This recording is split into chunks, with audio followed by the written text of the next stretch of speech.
नमस्कार सबाइके स्वागत हो। আপনারা দেখছেন smart kitchen by Krishna Das Adhikari. আর আমি বানাচ্ছি 5 মিশালি একটা দুর্দান্ত খেতে অল্প তেল মশলাতে, তো কম করে বানাচ্ছি দেখতে পাচ্ছেন। তো দেখতে থাকুন আমি কেমন বানালাম। যারা জানেননি তাদের জন্য এটা দিচ্ছি সরষের তেল আর কাঁচা লঙ্কা, একটা কাঁচা লঙ্কা দিলাম আর দিচ্ছি মেথি, পারলে কালো জিরে দিতে পারে। বেগুন, আলু আর এখানে মূলো, তোরাই আর কুমড়ো। আমি তার সঙ্গে দুটো ছিল পটল দিয়ে দিয়েছি।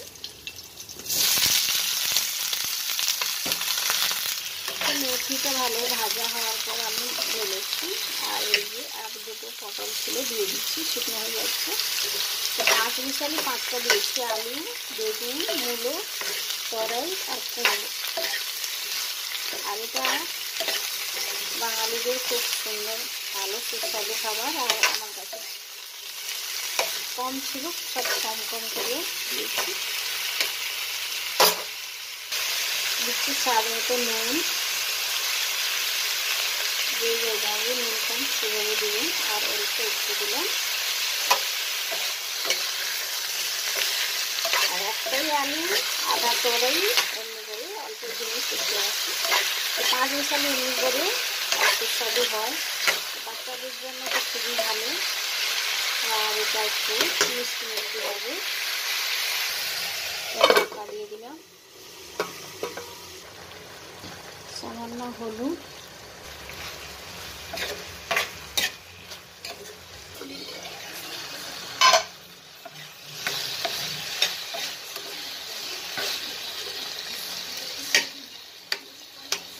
আর একটু সেদ্ধ হবে। ধিমি আছে, ঢাকা দিয়ে রাখবো 2 মিনিট পর আবার এটাকে নেড়ে দিচ্ছি।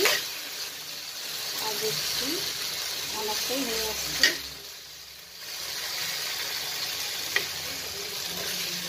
এটার মধ্যে একটু চিনি দিলাম, একটু নাড়াচাড়া করে দিলাম। আর এগুলো সব গোটা গোটা থাকবে, সেদ্ধও হয়ে যাবে, সেদ্ধও হয়ে গেছে। আর এটা যারা জানেনি তাদের জন্য, আমরা তো বাঙালিদের এই রান্নাটা তো অনেকটাই থাকবে। জিরে পাউডার, লঙ্কা পাউডার, আর একটু হলুদ দিলাম, হলুদটা এখানে পড়েছে। এইটা নাড়াচাড়া করে দিলাম, আর নুন মিষ্টি স্বাদ মতো। আর এটি হয়ে গেল 5 মিশালি একটা তরকারি। দেখে কিন্তু দারুণ লাগছে। ভিডিওতে কেমন আসছে আমি বলতে পারছি না, দেখে লাগবে কিনা, কিন্তু এগুলো গোটা গোটা থাকবে আর টেস্টি হবে। আর একটু ভালো করে নাড়াচাড়া করে জিরে পাউডারটা, ভাজা জিরে পাউডার হলে ভালো। হয়ে গেলে ননস্টিক প্যানটা বসিয়ে দিলাম। এরপর আমি মশলাটা দিচ্ছি 7টা শুকনো লঙ্কা। আমি একটু মশলাটা ভেজে রেখি, এই লঙ্কাটাকে আগে একটু নাড়াচাড়া করে নেব। আর যা আমি তৈরি করব এখান থেকে মশলা নেব মেপে। এটা গুঁড়ো মশলা আমি বেশিরভাগ ব্যবহার করি ঘরে বানিয়ে। তো এটাকে আমি একটু নাড়াচাড়া আগে করে নিচ্ছি। তো 7টি লঙ্কা নিয়েছি, শুকনো লঙ্কা। এরপর গোটা ধনে 2 স্পুন, 2, 3, 4 নিলাম, 4 টিস্পুন। আর এটা জিরে, আমি জিরেটা কম দিচ্ছি, জিরেটা আধা দিলাম, 2। তারপরে দিচ্ছি মৌরি,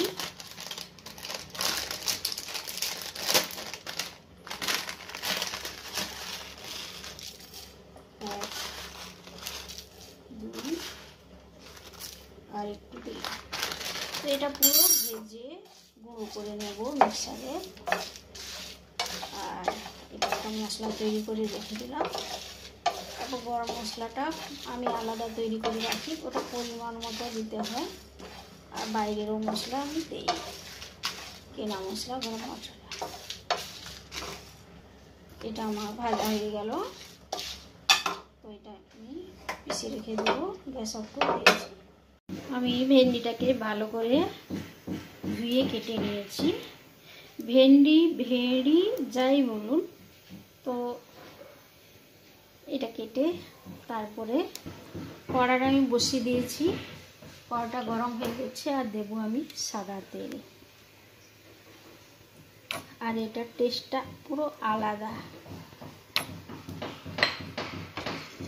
তো তেলটা এতটাই দিলাম, খুব বেশিও না, এটা 2 চামচ হবে। সবগুলো দিয়ে দেবো, পুরোটা দিয়ে দিয়েছি। আর এটা আস্তে আস্তে এটা নাড়তে থাকবে।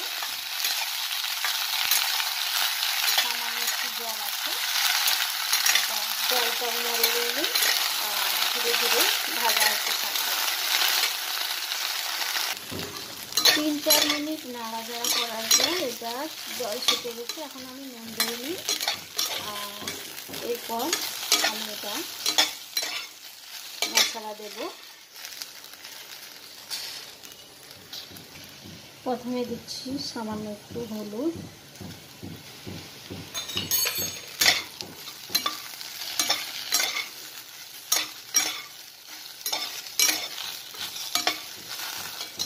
সবুজ সবুজ থাকবে, অথচ এটা নরম হয়ে গেছে। এরপর দিচ্ছি স্বাদ মতো নুন। নুনটা যেটা দেখে দেবেন।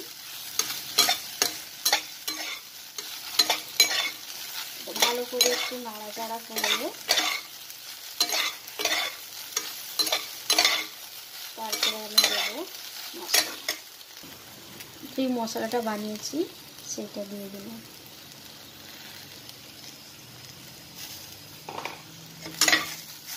তো ডিমই আছে একদম, একটু নাড়াচাড়া করে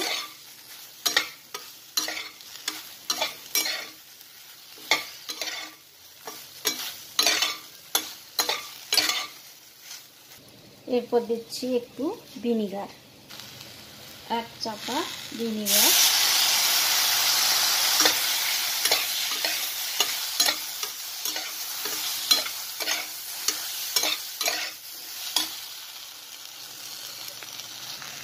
আর সামান্য একটু লেবুর রস। পারলে চাট মশলা, সেটা আলাদা, সবাই খায়, টেস্টটা আলাদা সবসময়। বা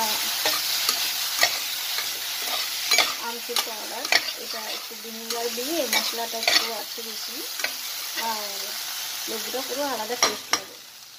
লাস্ট আর একটু লঙ্কার পাউডার দিয়ে দিলাম।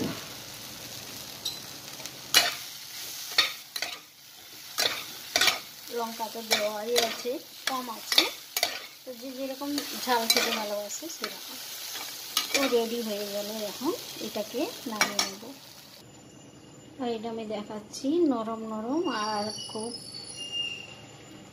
টেস্টি চটপটা। তার সঙ্গে একটু ধনেপাতা। তো দুটো রেসিপি রেডি হয়ে গেল। সাধারণ যে কোনো লোক বানাতে পারবে, আর ভাতের সঙ্গে তো বাঙালি জমে যাবে। রুটিও খেতে পারে, রুটি পরাটা সব কিছুতে চলবে। তো আজ এতটাই। যার ভালো লাগবে অবশ্যই সাবস্ক্রাইব, লাইক, শেয়ার। তো আজকের জন্য এতটাই, রাখছি। Tata, bye bye.